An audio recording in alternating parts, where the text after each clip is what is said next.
Hi friends, எல்லாருக்கும் வணக்கம். இப்போ பார்த்தீங்கன்னா சிம்பிளான முறையில் ஃப்ரண்ட் நெக் டிசைன் தான் பார்க்க போகிறோம்.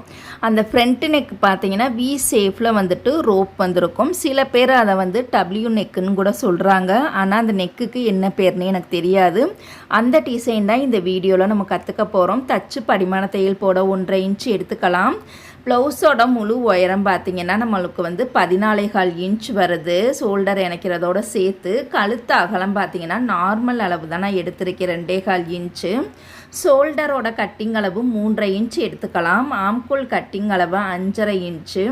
மார்பு சுற்றளவில் ஒரு பகுதி பார்த்திங்கன்னா நம்ம 9 இன்ச் எடுத்துக்கலாம்.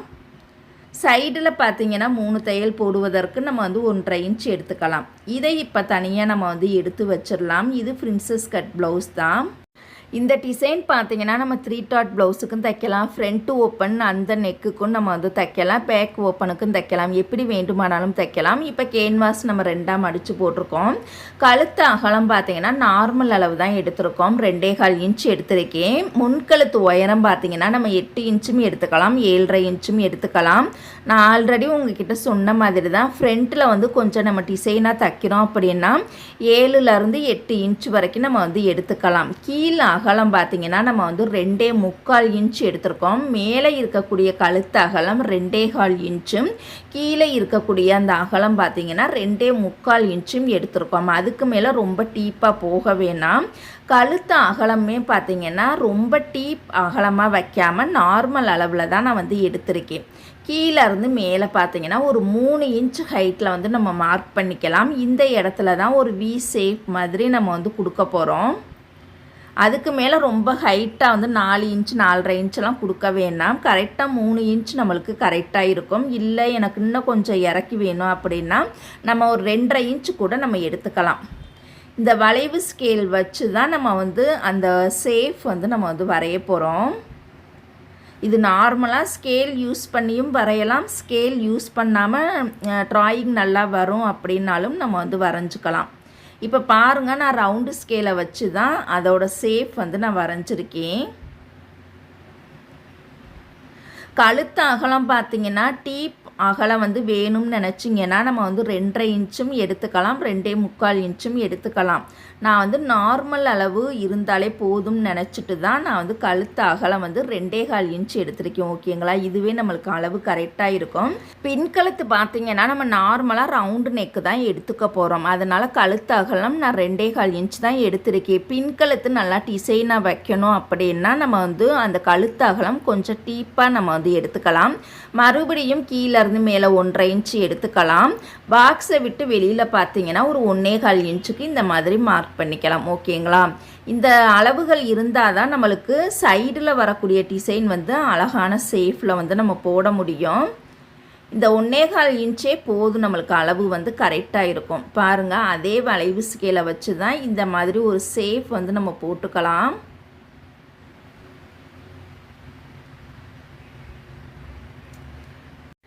இந்த ஸ்கேல் இருந்தது அப்படின்னா பழகுறதுக்கு ரொம்ப ஈஸியாக இருக்கும். இப்போ பாருங்கள், சைடில் வந்து ஒரு லைன் வந்து நம்ம போட்டுட்டோம். அதுக்கப்புறமா ஷோல்டர் வரைக்குமே பார்த்திங்கன்னா கீழேருந்து மேலே ஒரு லைன் வந்து நம்ம போட போகிறோம். ஒருவேளை நேராக இதே அகலத்தில் சைடில் பாக்ஸை விட்டு வெளியில் 1.25 இன்ச்சுக்கு நம்ம மார்க் பண்ணி கிராஸாக ஒரு லைன் போட்டிருக்கோம் இல்லையா? இதே 1.25 இன்ச்சுக்கு நேராக நம்ம கோடு போட்டோம்னா கண்டிப்பாக கழுத்து அகலம் கழுத்துக்கிட்ட நிற்காது. கீழே சைடில் இறங்கி இறங்கி வந்துடும். அதனால நம்ம வந்து இப்படியே கிராஸாக வந்து லைன் போட்டுக்கலாம். ஒருவேளை உங்களுக்கு டீப் அகலம் வந்து வேணும்னு நினச்சிங்கன்னா நம்ம வந்து 1 இன்ச்சு அகலத்துலையுமே நம்ம வந்து கீழே எடுத்துருக்கோம் இல்லையா? அந்த 1.25 இன்ச்சு, அந்த 1.25 அளவுக்கே நம்ம வந்து போட்டுக்கலாம். இல்லாட்டினா 1 இன்ச் அகலத்துலேயும் போட்டுக்கலாம். நான் வந்து அதே 2.25 அதே அகலத்துலேயே நான் வந்து கிராஸாக வந்து லைன் போட்டிருக்கேன்.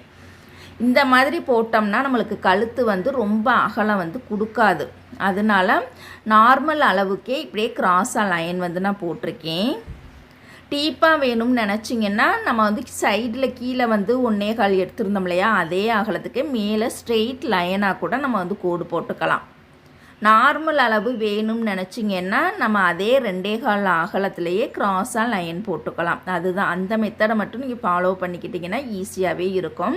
இப்போ பின்பக்கமாக அந்த லைனோட அச்சை வந்து நம்ம அப்படியே வந்து வரைஞ்சிக்கலாம்.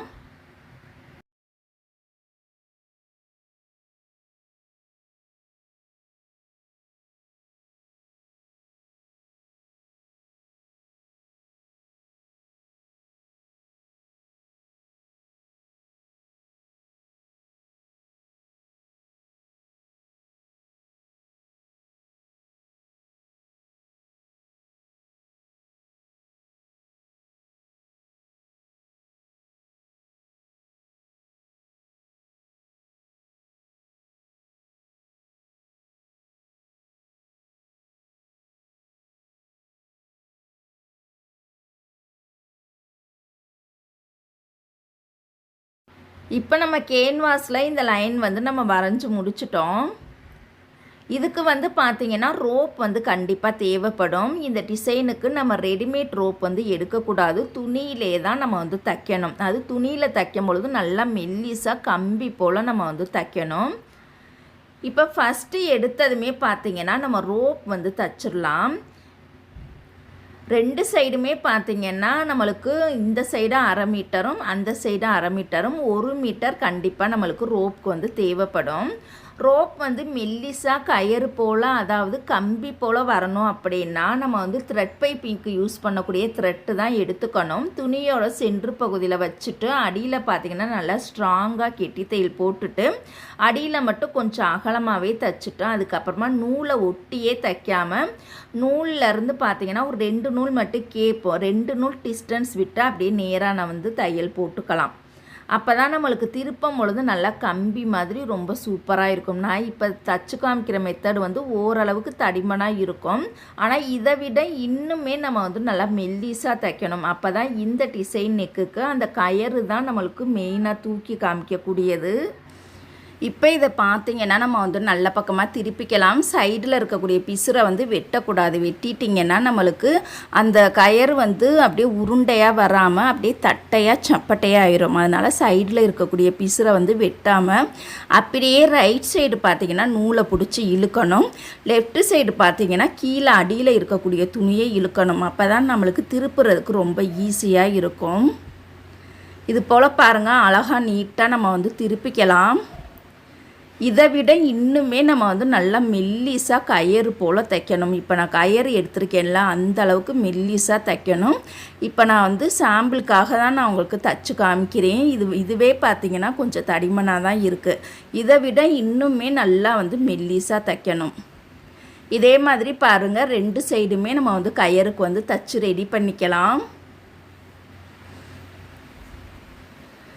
இந்த நெக்கு தைக்கிறதுக்கு முன்னாடியே இந்த கயிறு பகுதியை வந்து அழகாக நம்ம வந்து தச்சு ரெடி பண்ணிக்கணும். இப்போ பாருங்கள், ஃபஸ்ட்டு வந்து நம்ம லைனிங் கிளாத்தில் கேன்வாஸை வச்சு நம்ம அட்டாச் பண்ணி நம்ம தச்சுக்கலாம். அவுட்லைன் பார்த்திங்கன்னா ஏதோ ஒரு ரவுண்டு ஷேப் வந்து நம்ம வந்து கட் பண்ணிக்கலாம்.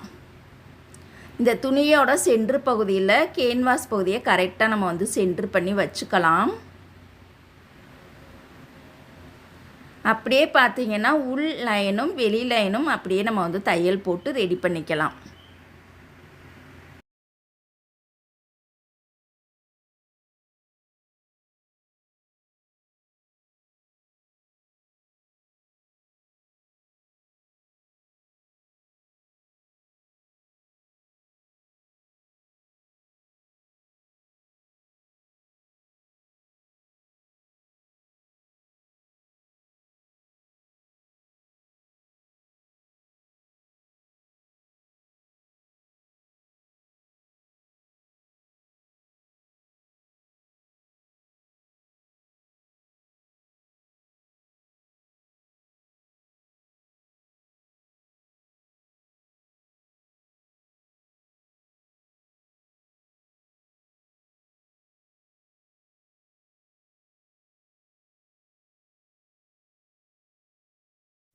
இப்போ நம்ம லைனிங் கிளாத்தில் பார்த்திங்கன்னா கேன்வாஸ் அட்டாச் பண்ணிட்டோம். அதுக்கப்புறமா மெயின் கிளாத்தோட நல்ல பக்கத்தில் தான் இந்த லைனிங் கிளாத்தை வச்சு நம்ம வந்து தைக்க போகிறோம். துணியோட சென்ட்ரு பகுதியும் லைனிங் கிளாத்தோட சென்ட்ரு பகுதியும் கரெக்டாக சென்டரில் வர்ற மாதிரி கரெக்டாக வச்சுக்கணும். 2 துணியுமே நழுவாமல் இருக்கிறதுக்காக சென்டரில் பார்த்திங்கன்னா ஒரு தையல் வந்து போட்டுக்கலாம். அது வந்து சேஃப்டிக்காக போடக்கூடிய தையல் தான். இல்லை தையல் போடாமல் பின் குத்துறா இருந்தாலும் பின் குத்திக்கலாம், ஓகேங்களா? எது வேண்டுமானாலும் பண்ணிக்கலாம். ஆனால் அந்த தையல் போடுறது பார்த்திங்கன்னா ரோப் வைக்கும் பொழுது நம்மளுக்கு ரொம்ப டிஸ்டர்பன்ஸாக இருக்கும். அதனால் இப்போதைக்கு நம்ம தையல் போட்டுட்டு ரோப் வந்து அந்த கார்னர் பகுதியில் வைக்கும்போது அந்த சென்டரில் இருக்கக்கூடிய தையலை வந்து நம்ம பிரித்து விட்டுறணும். இப்போ பார்த்திங்கன்னா ஃபஸ்ட்டு லைனில் பார்த்திங்கன்னா அந்த முன்னாடி போட்ட தையல் மேலேயே நம்ம வந்து தையல் போட்டுக்கலாம். கரெக்டாக பொறுமையாக தைக்கணும். ஒரு நூல் கீழே இறக்கியும் தைச்சிடக்கூடாது, ஒரு நூல் மேலே ஏற்றியும் தைச்சிடக்கூடாது. பொறுமையாக தைக்கணும். அந்த வி ஷேப்போட கார்னர் பகுதியில் தான் இந்த சைடு அந்த சைடு நம்ம ரோப் வந்து தைக்க போகிறோம்.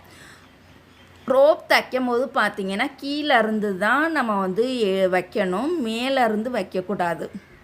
கீழே இருந்து கரெக்டாக அந்த கார்னர் பகுதியிட்ட கரெக்டாக வச்சு தான் நம்ம வந்து தைக்கணும். வைக்கும் போது நம்மளுக்கு ரொம்ப கஷ்டமாக இருக்கும். ஏன்னா சென்டரில் வந்து நம்ம தையல் போட்டுட்டோம்ல, அதனால தான் நம்மளுக்கு அந்த ரோப்பை நுழைச்சி தைக்கிறதுக்கு நம்மளுக்கு ரொம்ப கஷ்டமாக இருக்குது. அதனால நம்ம சென்டரில் இருக்கக்கூடிய அந்த தையலை வந்து பிரித்து எடுத்துடலாம்.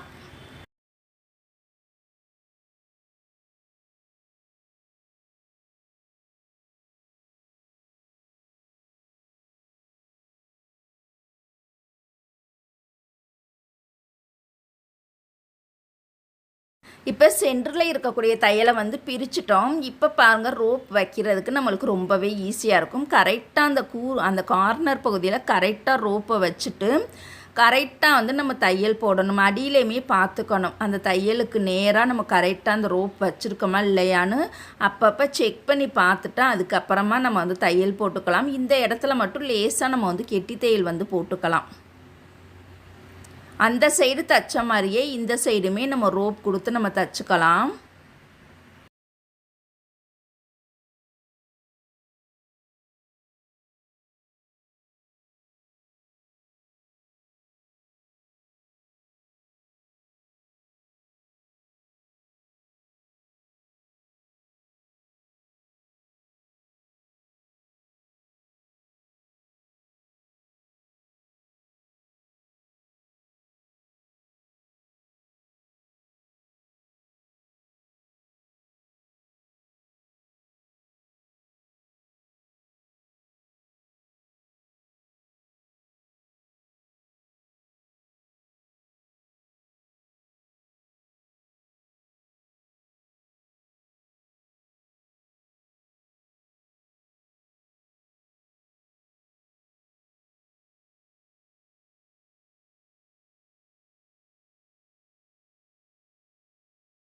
இப்போ பாருங்கள், நம்ம வந்து அழகாக தைச்சிட்டோம். நூல் பீஸில் கையோட கட் பண்ணிக்கலாம். இப்போ கேன்வாஸ்லேருந்து கரெக்டாக ஒரு 1/4 இன்ச் டிஸ்டன்ஸில் மீதி இருக்கக்கூடிய துணியை நம்ம வந்து கட் பண்ணி எடுத்துக்கலாம்.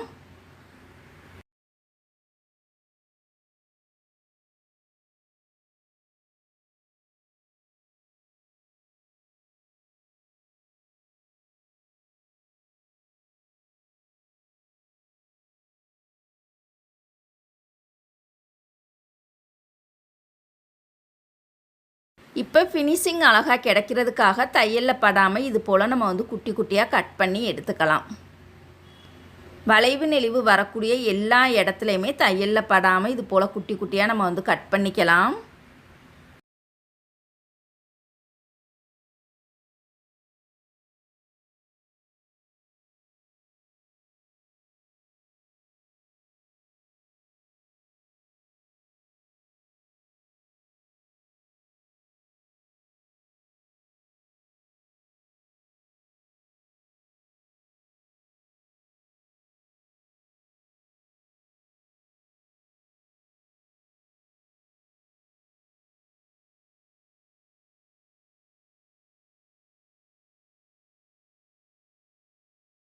இப்போ இதை பாருங்கள், நம்ம வந்து நல்ல பக்கமாக திருப்பிக்கலாம். நல்ல பக்கம் திருப்பும் பொழுது பார்த்திங்கன்னா நம்மளுக்கு ரொம்பவே ஈஸியாகவே இருக்கும். கட்டிங் மட்டும் நம்ம சரியாக பண்ணிட்டோம்னா தைக்கிறது ரொம்ப ரொம்ப ஈஸி தான்.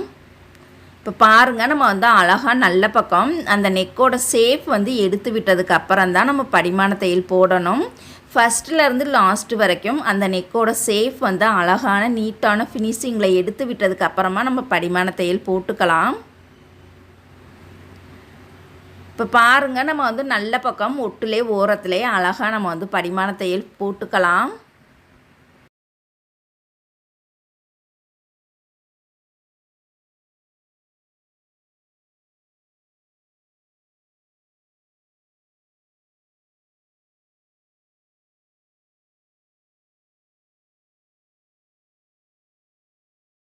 இந்த டிசைனுக்கு நம்ம ப்ரைஸ் எவ்வளோ வாங்கலான்னு பார்த்தீங்கன்னா, கண்டிப்பாக நம்ம வந்து ஒரு 150 ரூபாய் நம்ம வந்து வாங்கிக்கலாம். அதுக்கப்புறமா கூட ஒவ்வொருத்தவங்க எந்தெந்த ஏரியாவில் இருக்கீங்களோ ஏரியாவை பொறுத்து அதுக்கு ஏற்ற மாதிரி ப்ரைஸ் வந்து வாங்கிக்கலாம்.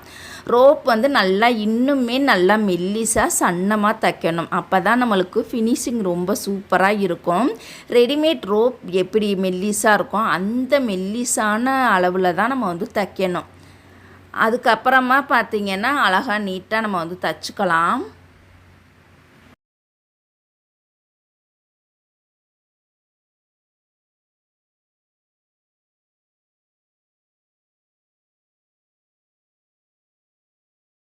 இப்போ நம்ம வந்து படிமான தையல் போட்டு முடிச்சிட்டோம். நூல் பீஸரை கையோடு நம்ம கட் பண்ணிக்கலாம். இப்போ பார்த்தீங்கன்னா இந்த ரோப்புக்கு கீழே வந்து நம்ம குஞ்சம் வந்து தச்சிடலாம். ஏதோ நம்மளுக்கு என்ன டிசைன் தெரியுதோ அந்த டிசைனை வந்து நம்ம தச்சு கம்ப்ளீட் பண்ணிக்கலாம். இந்த டிசைனுக்கு பின்கழுத்து பார்த்திங்கன்னா நம்ம நார்மலாக சாதா ப்ளவுஸுக்கெல்லாம் ரவுண்டு நெக்கு தப்போம்ல, அதே ரவுண்டு நெக்கையே நம்ம தச்சுக்கலாம். இல்லை டிசைன் தைக்கிறா இருந்தாலும் கூட டிசைன் வந்து நம்ம தச்சுக்கலாம். எப்படி வேண்டுமானாலும் தச்சுக்கலாம். ஓகேங்களா? இப்போ பாருங்கள், அழகாக 2 சைடுமே குஞ்சம் வந்து நம்ம ரெடி பண்ணிக்கலாம்.